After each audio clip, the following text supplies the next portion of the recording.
Now, Ad-Duha, we begin bi'idhnillah ta'ala with the study of the surah itself. As far as the context of revelation is concerned, يذكر أنه انقطع الوحي أياما, that it's mentioned that the revelation was discontinued for a few days. فحزن الرسول صلى الله عليه وسلم, then the Messenger عليه الصلاة والسلام was depressed, and he was very saddened that revelation stopped coming. لذلك حزنا شديدا حتى قال قسم من المشركين ما نرى ربك إلا ودعك وقلاك. He was intensely grieved by the fact that revelation stopped coming for a while, this fatra, this gap, until a group from among the mushrikun, some of, like Ibn Kathir rahimahullah mentions, it was the wife of Abu Lahab, right, that actually said this or started this kind of sarcastic comment. They basically said, oh, we see that your Lord, or your master, has pretty much said goodbye to you. وَدَّعَكَ. The only thing left for him to do now is to say goodbye to you, and he's abandoned you, and he's unhappy with you, it seems. وَقَلَاكَ. وَدَّعَكَ بِمَعْنَى تَرَكَكَ وَقَلَاكَ بِمَعْنَى أَبْغَضَكَ وَتَرَكَكَ. Wadda'a means to, he's abandoned you, he's left you, and qala, that's going to come in the ayah also, is that he's displeased with you. So some mufassirun say, because of these sharp comments of the mushrikun, it is in response to those comments that this surah was revealed. Before we go any further, you have to understand some things about the historical scenario that we're dealing with. The Messenger of Allah sallallahu alaihi wasallam is delivering this message. And he is ultimately concerned with the plight of humanity. We have to appreciate the burden on his shoulders. And I mention those words strategically because in the next surah, Allah will talk about that burden. Okay? Allah Azza wa Jalla will mention wizr, meaning the burden on the shoulders of the Messenger sallallahu alaihi wasallam. There's no more messengers coming. If he does not deliver the message properly, then it's not just the Quraysh who get destroyed, all of humanity is destroyed. It's an enormous amount of pressure on his shoulders, alayhi salatu wasalam. So when he is delivering this message and people are not accepting, instead of complaining that the people are not accepting, he's constantly worried, maybe I didn't do something right. Maybe there was something missing in my efforts. So he's always, almost internally blaming himself. And Allah Azza wa Jal constantly tells him, this is not your fault, you have nothing to worry about. These people, they're the ones that are at fault, etc. So Allah constantly consoles His Messenger. But the Quraysh see this opportunity of a few weeks or a few days of revelation not coming, and what do they say? Oh, no new ayahs today? No surah today? Oh, I suppose he's not happy with you anymore. And they're chuckling among each other. They think it's funny that they make these kinds of sarcastic remarks to the Messenger of Allah sallallahu alaihi wasallam. Now the Messenger alayhi salatu wasallam, not that those words, he gives them weight, but it's the thought starts creeping in his mind that maybe I did do something wrong. Maybe that's why revelation stopped coming. Maybe that's why revelation stopped coming. One of the benefits of knowing the oath in the beginning, the first ayah of the surah, Ad-Duha, Allah swears by the morning light. Ad-Duha is the time of day in which there is activity. Al-Fajr is still early morning. People are just starting to wake up. But Ad-Duha, it's hustling and bustling, it's rush hour on the highway, everything's moving around. It's the time of, basically, the time of day that is full of life. That's full of life and activity and movement. That's Ad-Duha.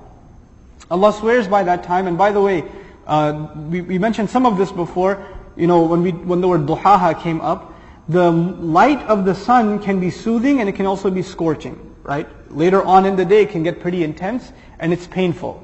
But early in the morning the light of the sun is actually soothing and wonderful. And it's something lively. Allah swears by the soothing light of the morning. And what that teaches us is, it's a parallel drawn between the revelation coming upon the Messenger sallallahu alaihi wasallam.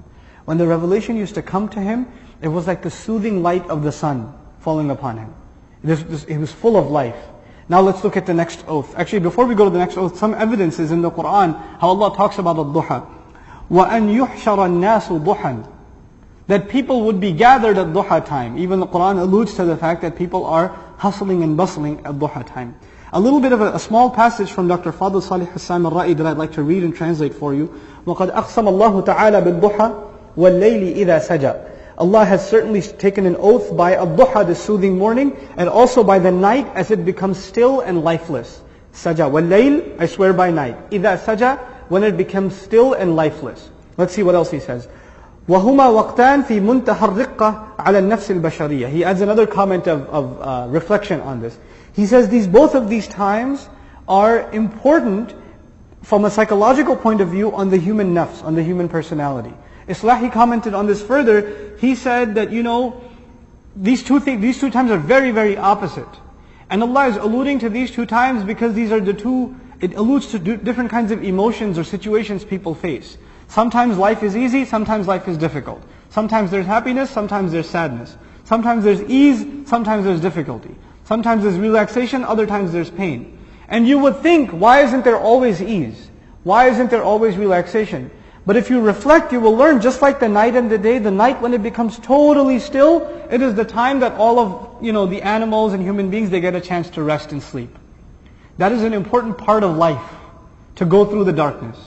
So what we're learning almost by drawing a conclusion from that is, going through hard times in life is actually a part of life. And you have to go through it because there are some things in our personality, some good qualities that Allah put in us, you never get to harness them and to develop them until you are put in a difficult situation. I'll give you an example, sabr. If life is always easy, you would never learn to have sabr.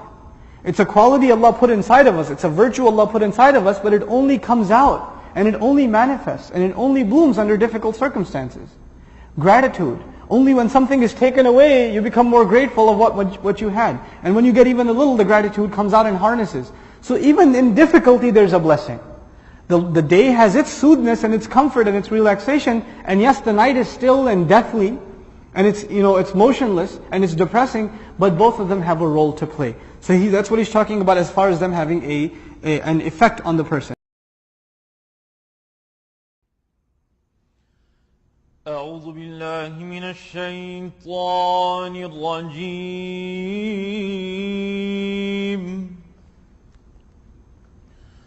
بسم الله الرحمن الرحيم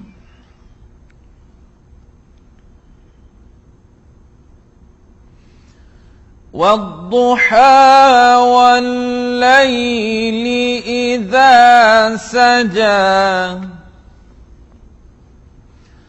ما ودعك ربك وما قلى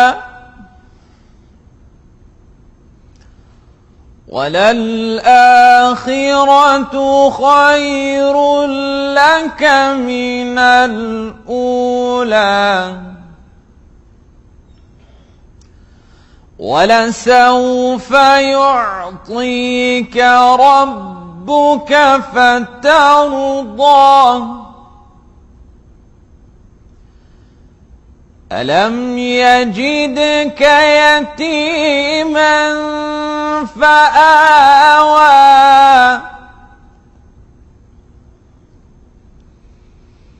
ووجدك ضالا فهدى ووجدك عائلا فأغنى فأما اليتيم فلا تقهر وأما السائل فلا تنهر وأما بنعمة ربك فحدث اللهم تقبل منا تلاوة القرآن جزاك الله خيرا